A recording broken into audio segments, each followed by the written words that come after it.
Hi and welcome back to the channel. Today we're going to look at how to slip and pivot, which is how we can turn a defense into an offense. But before we do, please hit the subscribe channel, hit the bell next to it so you get notified every time we post a video, and at the very end hit a thumbs up if you got something from it.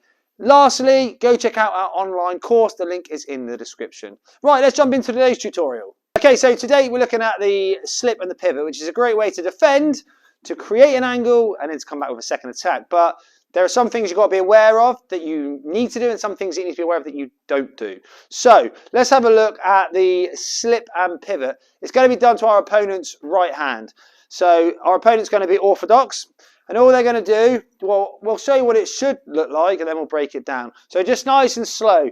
So for being orthodox, he's going to throw a right hand. I'm on the centre line. Nice and slow, throw the right hand. First thing I want to do is come off the centre line. We'll go through this in more detail. Then I'm going to pivot so I can start an attack. We'll just do it from the other way around. And again, boom, boom.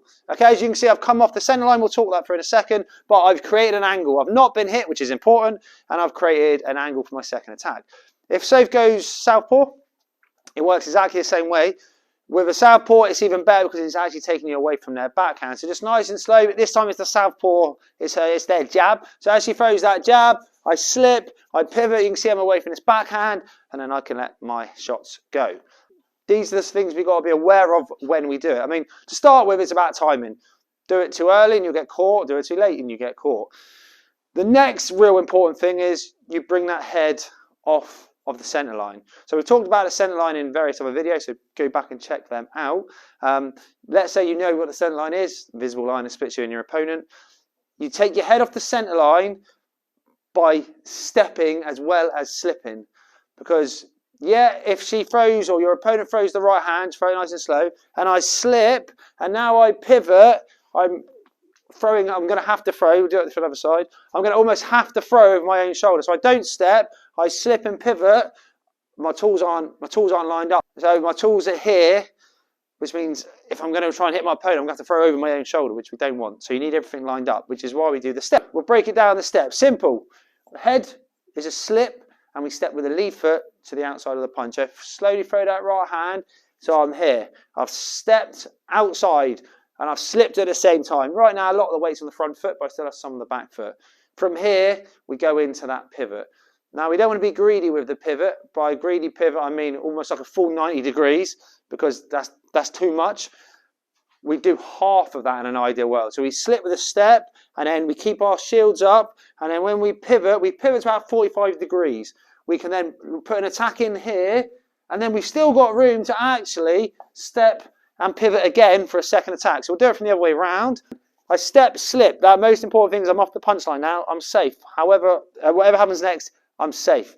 Now I slip, I pivot 45 degrees. I've got a good angle of attack here, and I can go again, and I can attack for the second time. So the things you need to be aware of, we've already mentioned it. You need to step when you slip, and you also want to over pivot. And I briefly talked about it, but in an ideal world, you keep your shields up. So we've talked about how to get into that position with the slip and pivot. The next thing to do is to start an attack or a second attack. So we might be boxing a counter punch. No, and every time I throw my jab, in this case, she's going to counter with a right hand. So I might start my first attack with a jab. As I retract the jab, I know a right hand's coming, so I slip and pivot. Now I can work that second phase, that double attack. All right, so you can look at that a little bit quicker. Boom. Now I'm here and I can work. So even if she doesn't throw a shot, boom, I've still created another angle. So actually, I'm not waiting for them to throw a shot before I execute that defense. It actually gives me an opportunity to create a second angle and to go again. So the slip and pivot, making sure we take our head off the centre line, that we slip to about 45 degrees. But if we're going to create the angle, we might as well throw in a second attack. So that brings us to the end of the slip and pivot video. Hope you got lots from it, and maybe it's something you could use in your training and sparring and competing.